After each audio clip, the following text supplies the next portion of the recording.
јас во истиот жаргон како мојот колега Диме. Па сега, вие како викате, буџетот не може да се претвори во субвенции, а кога бевте во опозиција, исклучиво нешто што баравте, субвенционирање на се што е можно да се субвенционира во Републиката.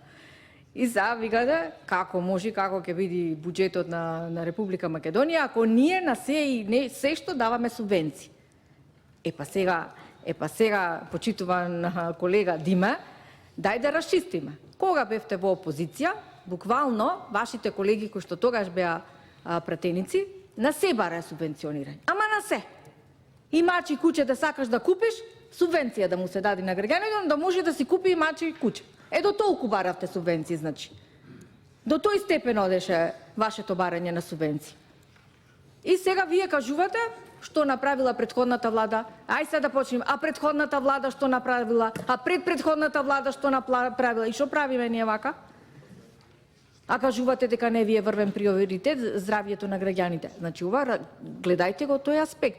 И јас не говорев дека некој дал субвенции, па сега се кратат субвенциите, не знам каде слушнавте му во мојот говор, немаше такво нешто.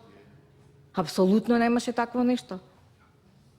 Но сметав дека вие постојано кажувате како сакате да помогнете на индустријата за да се оди напред и така натаму.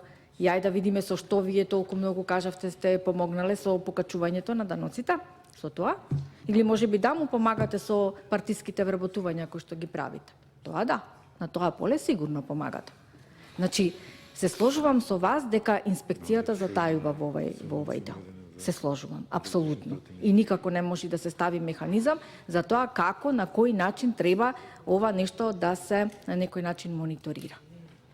И може би за тоа треба да разговараме, да го отвориме и тоа прашање. Што викате, имаме законска легислатива која што за жал ја имаме само на хартија. И џабе што ја имаме, кога ништо не се имплементира на терен.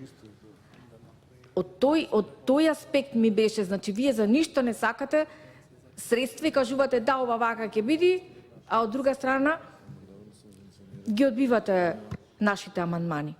Без некои реални објаснувања зошто ги одбивате.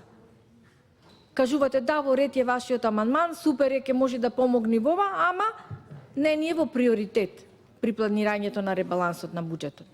Не е одговор, за жал. Благодарам.